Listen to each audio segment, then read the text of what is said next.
are looking at private jets like 1,000 What's times. up, y'all? It's fire. Yeah. What's up, guys? So I go to Dubai to Dubai with the boys. Dubai sourcing some leads. Yes, sir. What up? Happy Money Monday, y'all. that's such a Several of great you guys profile are picture. early today. Hunter's been early to like every stream for like a couple weeks now. Hunter's locked in. Yeah. What's Good up, to see you, Karen? man. Good to see you. What's up, Karen. Karen? Karen's been on a bunch as well. What's up, Sneaker Wand? What's up, All the Pamela? vets. Yeah, see you cool. guys. So, Dylan. yeah, we come here every Monday, guys, to answer all your questions. So let us know what you got for us here. I have been absolutely ripping live sourcing for your Tuesday calls recently, like just like obliterating sites. And you've been doing it inside his community for a long time, right? Three years, right? 3 years. Yeah. Nice. Yeah. I would say Amazon. it's OA in general is getting easier again here. Oh, way. with good timing too. Yeah. Well, I honestly think back to school is the most lucrative sourcing time period. For people That's a very hot take. No, but for a very specific audience, for people that are willing to buy a lot of stuff in FBM, right? Yeah. Like the small back to school items, right, that we all know about, that you can list at 12 different listings at the 2-pack, the 4-pack, the 8-pack on Walmart. On it's Amazon. excellent training for Christmas too. And it's like those items are so easily accessible. Like in your local Walmart, you can pick up 200. Then you go to Staples, pick up another 200. Target. Yeah, well, that's the cool thing. Like, just to show you guys a general example, so like not this item, but just in general, how like it's too late to buy these for this year, I'd say. But like, it just shows you how there's less. Like, if we look at the past couple of years, it shows there's a lot of opportunity this Q4 because some of these really populated arbitrage listings have a lot less sellers than they did last year, right? Which means those of you guys who are cooking with us here and ready for your first Q4 or one of the repeat Q4s, like. You're a couple years in, like there's massive opportunity because demand on Amazon's only gone up. Demand for e-commerce has only gone up. Holiday shopping's only gone up. Meanwhile, looking that some of these main arbitrage listings have less sellers, it's very bullish for Q4 of this year in respect to being good stuff. And all that stuff is super cheap to ship, right? Mm-hmm. Throw it in a poly mailer, nothing to worry about. Yeah. Like I was showing you guys the other day, right? You copy a couple keywords from the title, paste it into the Keep a Search filter, and you'll find all the duplicative listings that you can now list on, right? And it's just so 100 ROI here, 200 ROI there, like 50% margin there. And what was the sales rank on that listing, Miles? It was 7. Disgusting. Yeah, 7 was what I saw for last year. Yeah, I was looking at a listing with them last week. The sales rank, or the estimated month or sales per month, it was over 100,000. I've never seen that before. And that's the beauty of that model. Too. Yeah, that's the beauty of that model too, is you pick up a few of those FBM and you list them as you're literally walking to the cash register and you've already made you're sales. Sold out by the time you finish checking out. Yeah, have, like no exaggeration. You can have thousands of units ordered curbside pickup because they're so like easily accessible items, easily acquirable items. You can do like hit 3 or 4 Walmarts, Office Depots, Staples, etc. Have 2,000 units in your hand, have them listed across 4 different listings. Your buy box exposure is 4x, right? Your surface area of luck is 4x, and it's just so easy to make money. Somebody's got to keep Garrett off these back to school Sharpies. He's too hype right now. Bro. Somebody, Nate had a question. He said, "What's your opinion on automated lead services?" I'd say don't waste your time because you're not learning how to source, and usually those leads are shared with like 100 other people. So by the time you buy them, they're no longer profitable. Yeah, I would not waste my time. But I mean, back in the day before all the information was so prevalent, I think there was value there in finding like the adjacencies, right? The quality brands, like products to source adjacently of, meeting people, right? A lot of them had a Discord. Like 3 years ago, I think there was a time and place for them for sure. Yeah, and in general too, like where that would make sense was if you just have some extra capital and just want to see examples of all-in arbitrage listings and everything. But typically, it's not like if you're watching our content, you're gonna learn how to source storefront stalking, make listings good. Like AI can help. Warren just posted a good AI video for you guys for proc sourcing. I posted a more kind of advanced all-in arbitrage video today that breaks down just tips you should know that you probably don't know about making all-in arbitrage listings good, right? You're going to be totally fine there. Yeah. What's up, Sawyer? It's been a minute. What up, man? Well, How's all it right. going? Hot sales everywhere. Yes, sir. Question for Corey. For products that are already doing well, online arbitrage, would it be worth going into wholesale on those products? Also, is a website necessary to land accounts? Bro's got a clean haircut there, too. Yeah. Bro's looking fly, yeah. We got to get G-Body dripped out with that right there. Yeah. So to answer your question, absolutely. It makes perfect sense to call. In fact, those are the brands that are probably going to be the easiest ones for you to land that wholesale account. So yeah, if you're already selling a product or a brand and making money with it from OA, just call up the brand and ask to open a wholesale account. Now, as far as whether or not you need a website, it's not 100% essential. It would help to have a good, professional, clean looking website, but you don't necessarily have to have one. Now, what is required is a professional email address. So if you're going to reach out to the brand, don't reach out from like amazonseller@gmail.com. Get a professional domain. Just, you don't necessarily have to have a website attached to it. Just have a professional, clean email address. And please, wait, so I don't know the question, but like when you're emailing brands, please don't sign off your email as CEO and founder or president or whatever executive title that thinks it makes you that you think makes you sound cool, right? Because in reality, most people are going to see right through that, right? It's new account development representative. Just be buyer. You're just a buyer. That's all you are. Exactly. Sales rep, whatever it is, account manager, whatever it is, not the CEO, because no one's going to actually be realistically be emailing cold emails from that position. Right. That's funny. The meta is to have as little ego as possible. Yeah.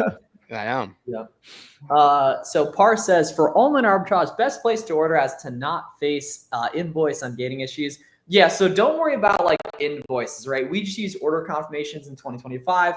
And the big thing is just understanding that you're going to get declined typically like 10 to 15 times per brand, and that's okay. You're not doing anything wrong, and it just keeps submitting the order confirmation right there.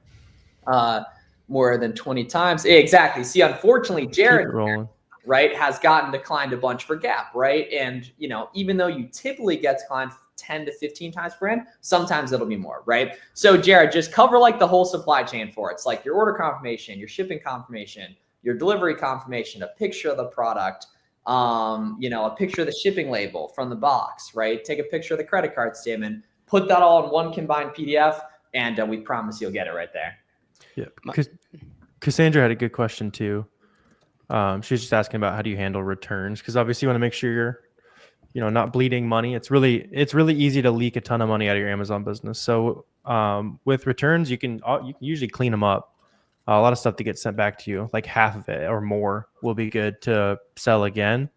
I have not sold on like Walmart, eBay, that kind of thing. And then also like within that conversation, make sure when you're buying stuff, make sure you're actually getting shipped all of it. There's a lot of big websites that you would assume they're sending everything, but there's, you know, when you're ordering 100, it's natural they're going to accidentally short you every now and then. So get your refunds on that stuff too. Yep.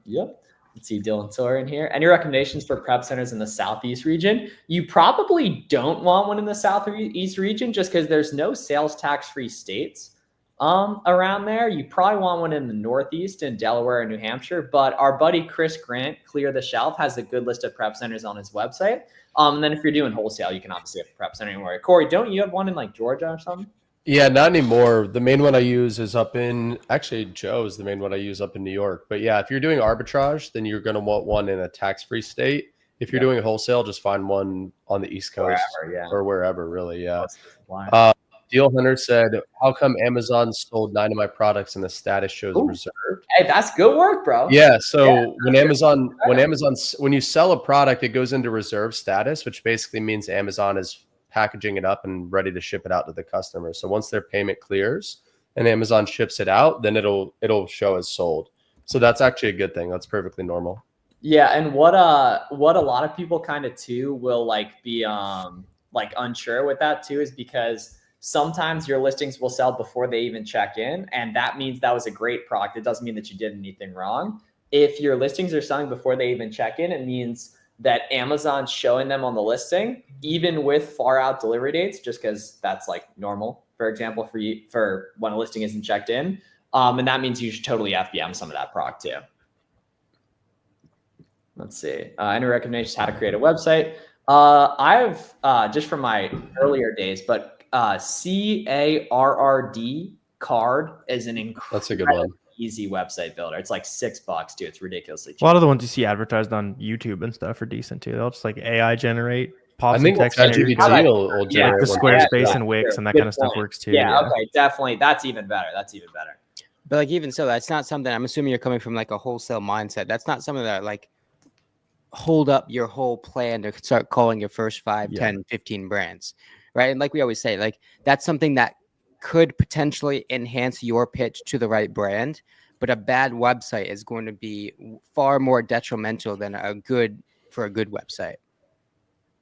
Yeah, that's just true in general. Like, Right, of course. If you have little or no revenue, you do things that create revenue. You don't worry about literally anything else. Once you're making the revenue, you can perfect the systems and stuff. But there's no reason to like, oh, I have to have all this bookkeeping and website, all this kind of stuff perfect. You're making $0. Like it doesn't, from a wholesale perspective, it doesn't make any sense to index on anything other than simply calling brand, right? So many people refuse to pick up the phone that first time and continue to do so over the next 20 or 30 brands. And the people that do win, right? You couple that with a very specific strategic pitch to qualified brands that fit your model, that fit your target audience or your target brand. And those are the people that have a wholesale business that picks up pretty quickly. Oh, how to package a FBM order if it's a bundle. Literally the same way you package an FBM order that isn't a bundle. And that'll be just putting them all in, or putting the item or items right in a poly mailer or box, depending on how fragile it is, and then keeping it moving. There's no F and SKU labels needed or anything. If it's a fragile item, it's not a bad idea to grab a fragile or a this side up sticker from Boxem too, which is a cool new feature we added as well. Speaking of good, FBM season, man, love to see it here. Right, so my 2 pound perfume order cost $9 ship. I expected $6. That's actually pretty cheap for $9. Go to howtofbm.com. It's a good FBM guide I got for you guys. That shows exactly the estimated FBM cost. Is if we got for you guys at Jose had a good question too. He said, so when it says reserved, it's because it's sold already. So not always. If it's in reserved, it means it's either currently being received by Amazon or it's in fulfillment center transfer, meaning it's being moved around the country to a different fulfillment center, or it means that it's sold and Amazon's in the process of fulfilling it. So it can mean a few different things, not just that it's sold. Any recommendation on how to create a professional email if we have a domain purchased? But just Google it, YouTube it. Yeah, that's going to be way quicker than any of us trying to explain it. Yeah, or if you bought the domain through Squarespace, you can just set up the email straight through Squarespace. It's super easy. It takes like 30 seconds. So you don't need to have an email with it, or you don't even need to have a website with it though. Yep, doing wholesale. Oh, cool. Then you bought it. You can do it wherever you want. Yeah, on vacation with the fam. Rite Aid. Yeah, my local Rite Aid closed down, I think a year or two ago, unfortunately. Yeah. You know what I just saw? I saw a Kohl's TV commercial. Oh. The most random thing ever. A business that's closing actively. I feel like I've never seen a Kohl's commercial ever. Kohl's Cash once. I've seen Kohl's Cash once, I think. I feel like I've heard radio ads, but I've never like seen one on TV. Radio and watching. I knew you were going to say that. That's a bannable offense there. I knew you were going to say that. So when it says reserved, so Jose, if it says reserved and shows in your sold tab, then it's sold. I've seen, I think, some FC transfer for that.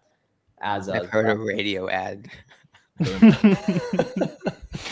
Corey's the type to listen to baseball on the radio and do just sit on the couch listening to baseball on the radio. Not that his garage on a rocking chair. Yeah. Jimmy, all your tweets come up as spam. Like I don't even see them because it shows as probable spam. So I don't know. Yeah. Let's see. Best way to communicate with Amazon regarding possible competitor manipulation, where a seller may be placing orders on my store to put my items into reserve status. Okay, that was an incredibly well-written question. On that, just reach out to seller support. Garrett and I were going to war with the country of China over on the Air Force One listing back in the day. I remember Wi-Fi was so mad about that. The issues we had with that. The nice thing is Amazon kind of fixed that though, or at least largely. It used to be way more of an issue than it is today. I can still hear his tone, like screaming over FaceTime. Yeah, I remember exactly. Just screaming over FaceTime. Yep. where do you fellas between cash flow produced from the business and spending power, using payouts to buy inventory versus paying to see how does this look for you guys? So you should, in our opinion, we're not huge fans of leverage. And if you're going to use it, you got to be really established and ready to roll with that prior. Honestly, so we love the idea of using as much cash as possible. Ironically, is that what like I used to scale back in the day? Not at all, but just from like a responsibility perspective, like use as much cash as you can. And some people should never use leverage, like you really got to know what you're doing. I mean, kind of like how we opened up this whole call. This is probably some of the best weeks to turn 1,000 into 2, 2,000 into 4, right? 5 into 10, just because the scalability that some of these listings have and the volume that some of these listings are doing, right? Back to school stuff. If you really lock in for the next month or two, if you have 5,000 to your name, you can really and legitimately, realistically turn that into 8,000, 9,000 from 5, which obviously it's, that's a pretty powerful stance. And then that can be like the real jumping block for your business. Yeah. The like, if you want a simple equation for it, what Amazon's going to pay you in the next 2 weeks plus your bank account should be better than should be more than your credit card bill.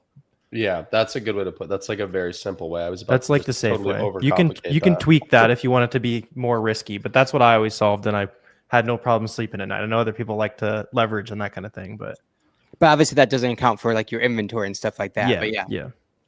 So good question from Jared. With Q4 coming up, what's the latest deadline I should set for me to be fully ungated into brand and ready? Saving for October safer. Would November give me enough runway? Yeah, you're just overthinking ungating, dude. The nice thing is that, you can buy auto ungates when you're a beginner, but don't be afraid of gated items. I know, Jared, you're dealing with some denials right now, so you might not be fully confident in the system yet, which is totally normal, obviously.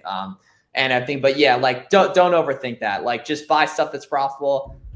You're going to buy ridiculously beautiful profitable inventory during Black Friday, Cyber Monday in a couple months. And, the nice thing is this is August. So you got unlimited time to ungate brands prior to that. So I want to answer Jimmy's question. So he said, my question is cash flow still a problem as before, now, or last few years? You can click. Everyone Google Gareth Bale, and that's how Warren's going to show up to his wedding. He's going to get the nice fade on the side, the bun on top. That would actually be wild. That looks crazy. Wait, so Jimmy said, is cash flow still as big of a problem as before now that you can click pay me every 24 hours? So just because you can click that pay me button every 24 hours doesn't mean that you're going to get paid your full balance. It's still just going to be like a small subset of your balance. It just depends on when those orders came in and when Amazon's going to release that payment to you. But as far as is cash flow still a big problem, I'd say it's probably the biggest bottleneck, right? Every Amazon seller starts at a place where they've got more capital than inventory to buy. And then eventually they get to a place where they've got more inventory to buy than they have capital. And so once they get to that second place, cash flow is the biggest bottleneck. And yeah, I mean, that's where we are. We've got a lot of good opportunities and just not enough cash to buy it all, unfortunately. And the cool thing is, it's probably never going to change from that, right? It's going to be, as you get more experience with sourcing and find more outlets to spend your money, you will always be looking for more cash, more leverage, and more buying power to use for all your accounts that you open. Yep. Yes, this will lead to the cancellation of your Amazon store. Do not do it. And unfortunately, there's a ton of fake accounts going around on Discord and TikTok and Instagram. Like, we're never going to sell you a virtual assistant. We're never going to sell you on Bitcoin, crypto, Shopify. Yeah, the scams have gotten out of control lately. Yeah, we just got it. What we got to do is like set a day in Discord where I'll just put it on my calendar and I'll at the whole group once a week about it. Did I tell y'all there was some guy reaching out to brands posing as me, but he was posing as me as a manager for his company. He's like, "Hi, my name's Corey Ganim. I'm the sales manager for like whatever his company was." So and he's trying to like get accounts using your name. He reached out to a brand that I literally work with, and the guy forwarded it to me. He was like, "What is this?" And I was like, "Send me his info so I can have my attorney send him a cease and desist." And like I sent him a cease and desist. But he did that to like multiple brands. It was actually, I'm like, dude, what the hell are you doing? Talk about some nice ego padding. Someone's trying to open up accounts, simply just the namesake, nothing else. But, no. I mean, not even. It's just like, in what world would that work? Like, that's just crazy. Whatever. But like, why would he think that a brand is going to just like recognize my name? Like, It's not like brands know me. Amazon sellers maybe, but I don't know. I thought it was funny. KB said, yeah, TikTok's out of control. The Discord chat's under a paywall. Be careful. Absolutely. Why do I okay, this is a good question. Why do I sometimes get a better price from a distributor than from a brand, even though working directly with the brand should usually give me the best price? So really good question. So you would think that working with a brand would always get you the best price, but that's not always the case because some of these distributors are buying so much volume. I'm talking like $1 million, 10 million, 50, $100 million worth of inventory at a time, that the distributor can get a better price from the brand and then still offer you a lower price than if you went directly to the brand because you're not buying as much volume. So that's usually how the distributor is able to able to offer you a better price than you could get from the brand. Garrett, table how TikTok is out of control. Yeah, unfortunately, guys, we're sorry about that, but there's really not much we can do with the fake accounts and everything here. Garrett, teach me how to do the shoot. Yeah, see, LOL's yeah.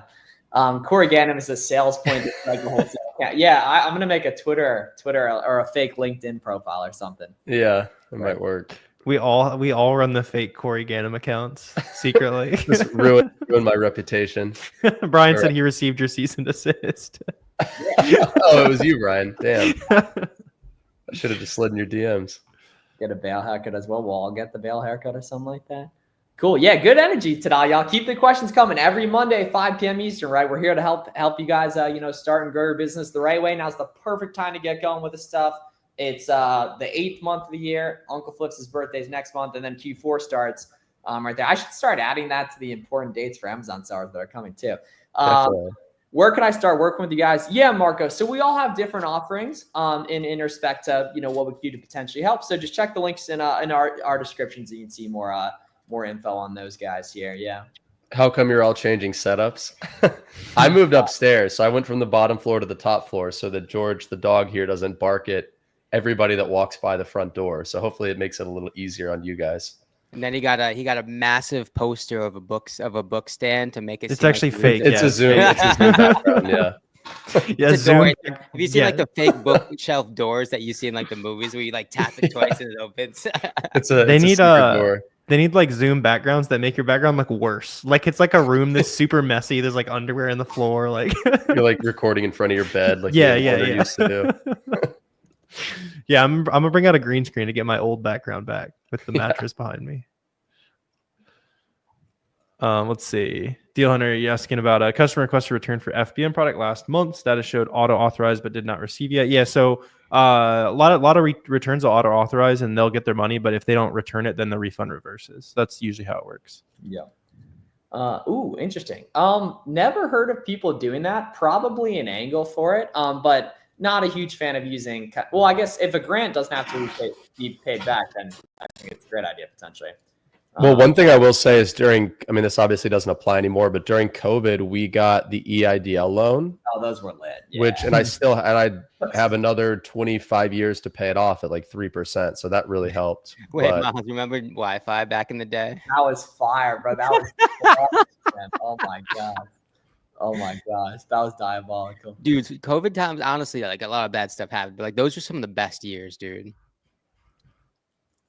Dude, totally. Could you please share some prep center? Yeah, use Chris Grant's list on his website, cleartheshelf.com. Yeah, Google Clear the Shelf Prep Center, and it's the first link that comes up, and he's got a big list of prep centers in every state. So I'd call up a few of those and interview them. Don't just go with the first one you see. Yeah. But anyone on those lists should be a pretty good fit. Yeah, for sure. Right there. How can I build stronger relationship with the brands? Buy more and add more value. Jellycat is a fire brand. Yeah. Get more listings, Pam. Yeah. BME had a good win there. Said 7 weeks to make your first 1,000 in sales. About to cross second in 2.5 weeks. There you go, man. Nice. Yeah, it's very exponential. First 1,000 is extremely hard. The first 10,000 is also pretty hard. Once you get past there, though, it's like, what items that have other colors, right? What 2-packs of the items I'm already sourcing? What items that I source from that sale that also are brands that sell good that I haven't looked at yet, right? Like it's there. Once you find your first, 50 to 100 leads, probably be like 10K or so in sales. It gets so much easier because it's just like, let me go to the same sources and same brands. Going deeper on places you've already had success, Yeah. aka like really digging into the adjacencies, you can 5x your business instantly, right? If you have 20K of a catalog, you can that probably will lead you to 100, 125K. Like Warner was talking about, all the different variations, duplicate listings, deeper products within the brand, right? Deep other products within this a particular source, different products within that particular niche. Finding success, you gain so much leverage from that. Yep. Now you can take care, guys. Cool. All right. Basketball is calling, y'all. I have a product in FBA thinking it is roll back. Should I just send it back? BSR is now 280K. Check if there's movement on the keep it chart, but it'll probably still move. You know what I mean? But 280 can still sell for sure. Oh, there's a lot of Yeah. opportunity, and like things that say they sell like 10 to 20 times a month, but they really sell a lot faster, and the profit's really good. Like, so kind of a whole niche in itself. At one point, right before I stopped doing OA, that was kind of my entire business model. I would buy, and it was like all buying grocery from Walmart, like really high rank grocery, like 100K, 200, 300K sales rank, And where the only sellers on the listings were FBM, or it was priced so high, like the selling price on the listing was, like a 300% ROI, and I could come in and price at like a 75% ROI, which would still be great, and take the sales rank from like 300K down to like 50K overnight. Yeah. And that was my whole business model for a while. And it was really profitable. And there just like wasn't as much competition because most people avoid those really high ranked products. It's a really good model. For the record though, like as a newer seller, right? If you're not doing 6 figures a month easy, you should not even be considering to do any of that, right? Find stuff that's lower hanging fruit, that's dependable, that it has existed in the same profitable market that you're looking to sell in. And that's where you're going to have success, right? Miles and I talk about this a bunch, right? We have a lot of newer sellers that are like, oh, should we buy and hold this particular product? Or should we buy a ton of seasonal stuff that's prospective, right? Find stuff that has a history of being successful. Given the price you can buy it for, and iterate and index on that, right? If you get too hypothetical too early, that's where we've seen a ton of people lose a lot of money. Yeah. Cool. All right. Appreciate all y'all tuning in. Make sure you follow Warner, Garrett, and Corey on socials as well. If you feel like you're struggling to find a lot of profitable online arbitrage products, watch the YouTube video I posted today. It's going to be a really, really good blueprint on that. And appreciate all y'all. Yeah, Garrett is rocking the 6th grade baseball today with the the bubble gum. That would have been really embarrassing if that shit just like exploded all over. That would have been a great screenshot.